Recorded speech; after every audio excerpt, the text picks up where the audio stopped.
Tribuners, jumpa lagi bersama saya Bella. Saya Ardian Di segmen Pilot Pilotalk. Nah, Mas Adrian, hari ini kita kedatangan dua narasumber nih. Mungkin boleh Mas Adrian jelaskan? Di sebelah saya ini adalah public relation dari Hotel Novotel Balikpapan. Namanya Mbak Stella. Halo buat Tribuners. Hai Tribuners. Oke, dan di sebelah kanan saya ada seorang pria yang hari ini mengalahkan kegantenganmu, Mas Adrian. Makasih. Yaitu Dr. Pram, spesialis kandungan dari RS Restu Ibu. Halo, Pak. Halo Bella, hai Tribuners, apa kabar? Semua sehat semua. Oke Mas Adrian, sebenarnya kali ini kita ngapain sih di tempat ini dan memegang-megang bantal seperti ini? Ya, ini kan segmen Pilotalk ya. Oke. Jadi maksudnya bukan bantal sih sebenarnya, tapi lebih ke masalah dewasa, masalah Oke. suami istri, masalah kandungan, masalah kehamilan. 21 plus ya. Plus. Oke. Oke. Dan kali ini di masa COVID-19 ini, di masa pandemi ya, bagaimana sih kalau ada ibu-ibu yang lagi hamil, kan riskan tuh dok, kita ke Rumah sakit. fasilitas kesehatan kemana, atau ke praktek gitu. Gimana dok? Ini menyikapi kondisi pandemi seperti ini ya. Jadi sebenarnya untuk ibu hamil kan sudah dibagi jadi 3 trimester. Trimester 1, 2, dan 3. Jadi paling nggak tiap semester mereka harus kontrol sekali ya ke dokter spesialis kandungan atau ke fasilitas kesehatan. Tujuannya buat apa sih? Pertama, menentukan usia kehamilannya. Kemudian screening awal. Jadi kalau pemeriksaan pertama kali itu kan bisa dicek laborat beneran. Apakah ada hepatitisnya, apakah ada HIV-nya, ada anemianya atau enggak. Jadi itu screening awal. Untuk kontrol selanjutnya itu tergantung dari dokternya itu sendiri. Jadi semisal contoh, ternyata waktu kontrol pertama nih ibunya anemia nih, HB-nya misalnya 6. Nah itu kan butuh penanganan lebih lanjut ya. Bu, kontrol deh seminggu lagi. Jadi nggak harus minggu trimester kedua, nanti takutnya HB-nya makin turun. Nah, diabetes itu kan mungkin kontrolnya jadi lebih sempit. Kemudian kontrol trimester 2 untuk melihat adakah kelainan kongenital, misalkan pada bayinya, usia kehamilannya sesuai apa enggak. Terus trimester ketiga nanti dilihat lagi gimana bebannya, karena mulai mendekati proses persalinan, otomatis screeningnya jadi makin diperketat. Berarti sebenarnya bukan suatu masalah yang besar ya kalau misalnya ada ibu hamil yang ingin mengecek kandungannya ke fasilitas kesehatan gitu. Nggak ada masalah. Nggak ada masalah ya. Kalau nggak ada kalau semisal tidak ada saran dari dokter ya itu tiap semester sekali. Oke. Tapi kalau semisal ada saran dari dokter ya sesuai. Kecuali loh ya, kecuali kalau semisal pada kasus semisal ibunya tekanan darah tinggi, Oke. beban pecah, bayinya nggak gerak nih, terus kejang ibunya, kemudian perdarahan, udah dokter udah nggak usah mikir panjang, nggak usah mikir covidan, langsung ke rumah sakit. Oke, karena itu juga merupakan hal yang urgent ya berarti yang tidak bisa ditunda. Tapi asalkan nih ibu yang mendesakkan dirinya ke fasilitas kesehatan harus tetap mengikuti protokol kesehatan yang telah dihimbaukan dengan menggunakan masker, tidak memegang wajah sembarangan mungkin. Nah, Nah, kalau untuk kesehatan bayinya dok, aman aja ya? Untuk misalnya dia setelah pas melahirkan di masa pandemi ini, apa ada faktor yang eksoto yang bisa menyerang bayi? Enggak ada ya? kalau kondisi, jadi gini, mungkin sedikit pemahaman ya, sedikit. Ya. Pada kondisi pandemi COVID-19 seperti ini, tidak pernah ada literasi yang menyebutkan kalau COVID-19 langsung bisa menyerang pada bayi. Tidak ada. Gitu. Jadi dia akan menyerang ibunya terlebih dahulu. Dia tidak menyebabkan kematian bayi dalam kandungan, tidak menyebabkan kegagalan pertumbuhan pada bayi. Tapi beberapa kasus menyebutkan begitu bayi baru lahir di atas usia kehamilan 1 atau 2 bulan, dia bisa terkena oleh bayi. Jadi semisal gini contoh lah, biasanya itu kan transmisinya dari mamahnya atau dari lingkungannya. Jadi semisal pada wanita hamil yang dengan PDP atau ODP itu kan otomatis persalinannya di rumah sakit yang rujukan COVID ya, otomatis ya. Jadi semisal setelah diketahui punya PDP atau ODP, tidak disarankan untuk menyusui. Meskipun tidak disebutkan kalau semisal COVID mengalir lewat ASI, tapi kan lewat transfusi yang lain bisa. Nah, untuk mencegah hal-hal seperti itu. Soalnya kan ibu-ibu kan kalau ada ngeliat bayi kan lucu tuh, kayak pengen dicium-cium gitu. Itu yang berbahaya dok ya? Oke, udah berarti memang belum ada studi yang mengatakan bahwa seorang ibu yang positif bisa menulari anaknya yang sedang berada dalam Dilakukan, kandungan. ya. Oke, Tapi belum kalau ada udah keluar studi. beda kasus loh ya. Oh, oke. Nah, Berarti memang belum ada studi ya tentang hal itu. tidak pernah ada literasi yang menyebutkan secara kasus Oke. tidak memberikan efek atau jadi begitu bayi lahir dengan ibu yang positif dicek negatif juga. Tapi setelah beberapa lama jadi positif kan kemungkinan transmisinya secara Berarti memang seharusnya tidak perlu ada kekhawatiran yang berlebihan ya Mas ya. Tribuners, kalau Mbak Stella sendiri ada yang mau disampaikan sama dokter? Kebetulan sih ada juga keluarga yang punya anak kecil nih dok. Ini masih nyambung ya mungkin ya, masih ada nyambung ya. Nah, nyambung nggak nyambung disambungin Iya. disambungin. Kalau cantik mesti nyambung gitu. Pokoknya nyambung aja. Jadi ada kekhawatiran itu kan karena masih anak kecil. Sementara kalau misalnya sekarang mau imunisasi ke rumah sakit atau puskesmas itu kan agak takut ya. Ya, karena banyak iya, virus ya, publik banyak ya. virus ya, banyak memang psikotnya kayak gitu. Itu kira-kira gimana ya dok ya kalau misalnya menyikapinya, kalau misalnya untuk imunisasi, sementara kan kalau misalnya anak-anak masih kecil itu kan imunisasi kan wajib kan. Nah, Sementara situasinya begitu, kata dokter tadi bayi yang baru lahir pun bisa ada kemungkinan sih untuk tertular terinfeksi COVID Iya. kan, nah, apalagi pada tempat-tempat publik. Jadi untuk beberapa fasilitas kesehatan yang ada di Balikpapan ini, untuk semisal ada kerumunan biasanya diadakan pembatasan, Mas. Jadi contohlah semisal di beberapa rumah sakit, ini setahu saya, mungkin kalau ada yang lebih tahu boleh dikoreksi. Kayak semisal di rumah sakit di daerah Sepinggan, itu di rumah sakit masih. Jadi semisal ada jumlah pasien yang berlebih di situ, mereka dibatasi jumlahnya 8. Begitu juga di restu ibu. Jadi semisal di screening di depan. Jadi begitu ada pasien jumlahnya overload, di stop kayak kita masuk ke ini supermarket. Oke. Nah, jadi di depan dibatasin, Pak stop dulu, kepentingannya apa. Nanti begitu ada yang keluar lagi baru masuk. Jadi kerumunan atau ketakutan untuk vaksin pada bayi kalau menurut saya kok agak berlebihan ya sekarang ini. Karena pemerintah sendiri udah menerapkan cara yang sedemikian rupa untuk supaya fasilitas kesehatan tetap bisa berjalan, pelayanan kesehatan tetap bisa berjalan, supaya ada tetap pelayanan. Gitu. Nah, pertanyaan dari saya mungkin tadi kita sudah membahas tentang anak-anak dan ibu hamil nih. Pertanyaan dari saya, seperti yang kita ketahui kan saat ini semua orang tuh bekerja dari rumah gitu kan, otomatis Work from home. iya, work from home. Otomatis interaksi antara suami istri itu bakal berlebihan, dan seperti kita ketahui sekarang udah banyak banget di berita yang mengatakan bahwa tingkat kehamilan pada saat Tinggi. pandemi ini melonjak gitu. Nah, gimana nih kira-kira untuk tribuners suami istri di rumah yang pengen play safety lah gitu. Kira-kira dokter punya triknya nggak nih? Kalau Play misalnya mungkin safety. iya, mungkin mereka belum siap untuk ini memiliki menarik, anak ini lagi. pertanyaan menarik. Jadi semenjak kita work from home Yap. atau lockdown istilahnya atau stay at home, itu bukan hanya angka kehamilan yang meningkat, Oke. tapi angka kekerasan dalam rumah tangga Ya meningkat. betul, mungkin saking bosennya Nah, ya udah mukulin istri benar. deh gitu. Jadi kan, Enggak juga ya Mano. biasanya kan kalau kita kan ketemu, loh ya sering gitu. Ketemu terus menerus kan bete. Kalau biasanya kita keluar ketemu teman, sekedar untuk ngobrol apa gimana, itu kan pengaruh ke psikologis kita. Jadi pentingnya komunikasi itu di sini. Mungkin sama kayak judulnya ini Pilotalk. Pilotalk itu jadi itu Iya. nyambung.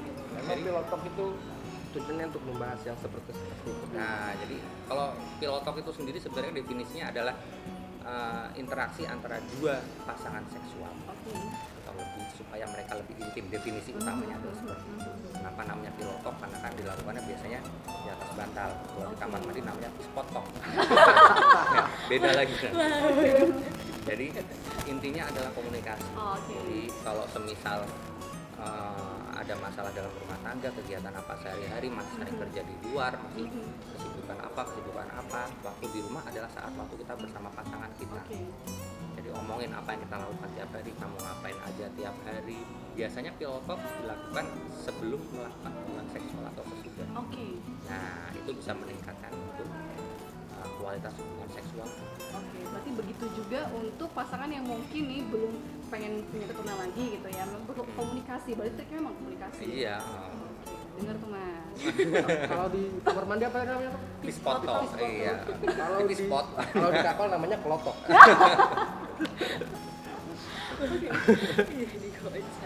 Oke dok, mungkin agak lebih menjauh dari Pilotalk. Berapa lama, berapa tahun misalnya untuk masa kehamilan terus dari jenjang kelahirannya Iya, atau gimana? dari misalnya kita menikah tahun Kayak ini. kita menikah berapa tahun sebaiknya harus hamil. Iya. Oh, lebih cepat lebih bagus. Oh iya, ngerti. Jadi gitu. Jadi ada yang disebut namanya kesulitan punya keturunan atau infertilitas. Itu kalau misal dalam jangka waktu menikah 1 tahun dengan rutin berhubungan seksual belum diberikan keturunan.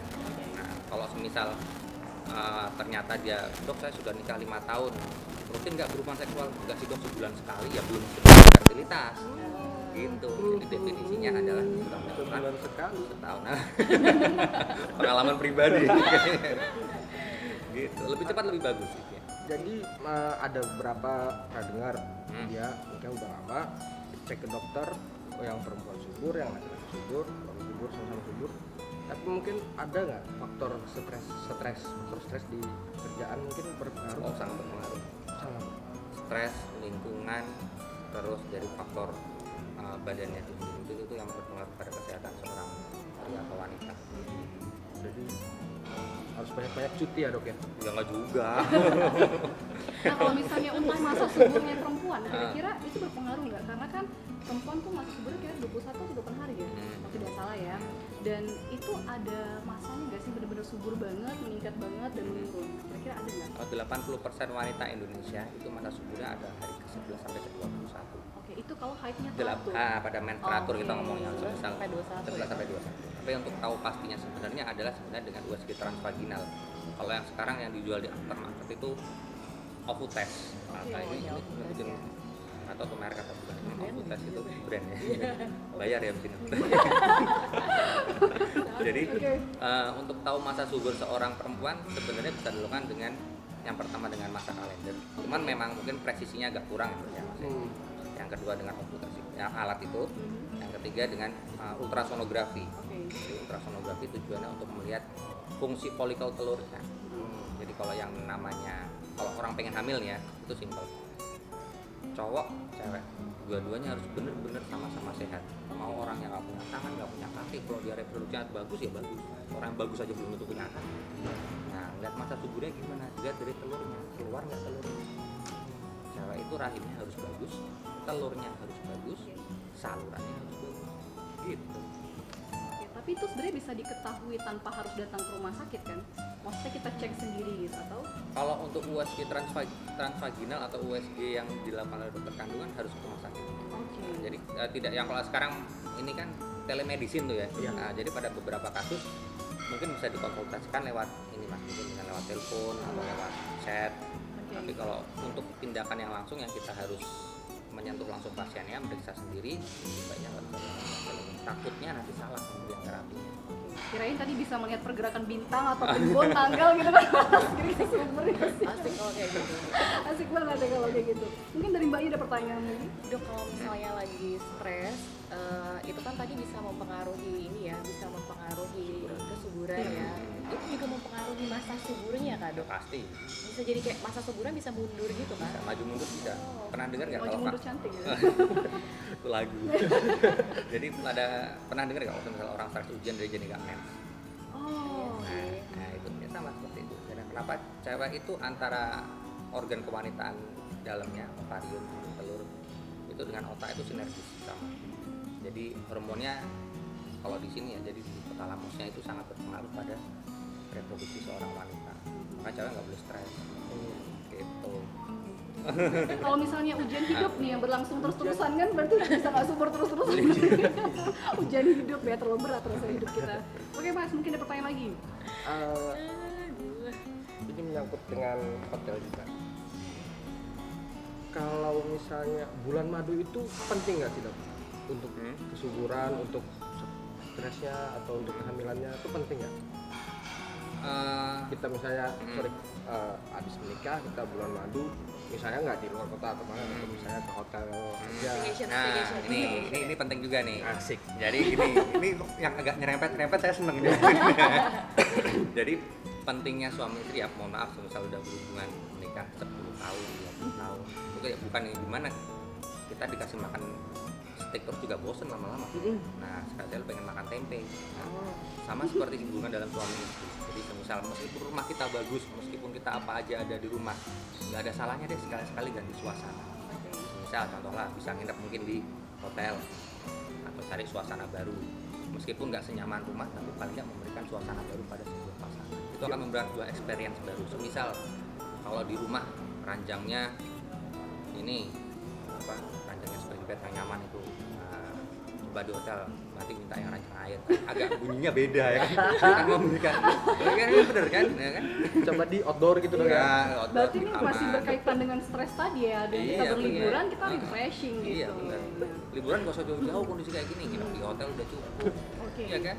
Oke nih Dok, dan juga Tribuners di rumah ada titipan pertanyaan dari videografer di belakang situ ya.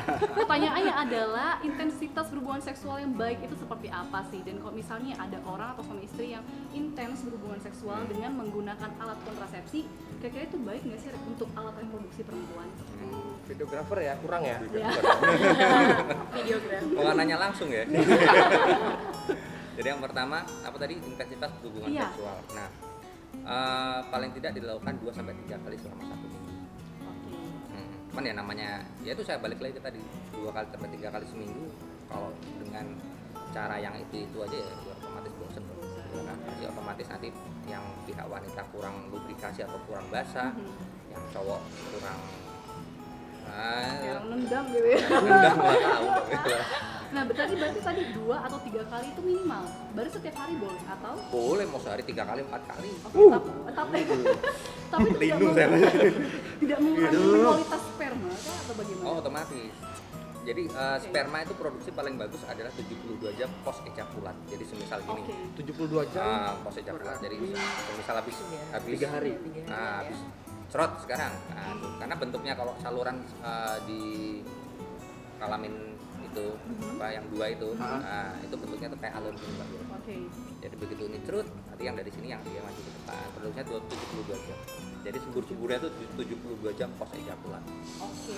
Nah, kalau misalnya nih pasangannya itu intens menggunakan alat kontrasepsi, obat ya, ini bagus tidak sih untuk alat reproduksi perempuannya? Oh, pakai kondom. Iya. Oh. Kenapa harus Frontal banget ya narasumber kita hari ini. Iya, makanya frontal banget ya. pakai kondom? Iya, Minggu betul depan sekali. bisa diundang lagi. Oke, itu bagus tidak sih untuk alat reproduksi perempuannya gitu? Untuk wanita sendiri. Jadi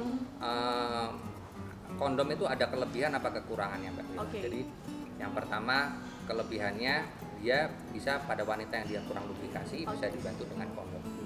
Nah, kekurangannya kondom bocor. Oh. Nah, jadi kan yang namanya bahannya seperti itu, yang namanya digesek-gesek terus menerus kayak batu ditetesin air aja lama-lama bolong, ya kan? Nah, Istiwa makanya kondom bocor ya, Dok? Nah, kondom bocor. Insiden kondom bocor ya. Jadi anak yang tidak diinginkan ya. Kalau bocor kok nerembes lewat samping itu lebih lagi. Jadi ada kelebihan dan kekurangan. Belum nanti kedodoran, belum lagi nanti gitu. Kedodoran.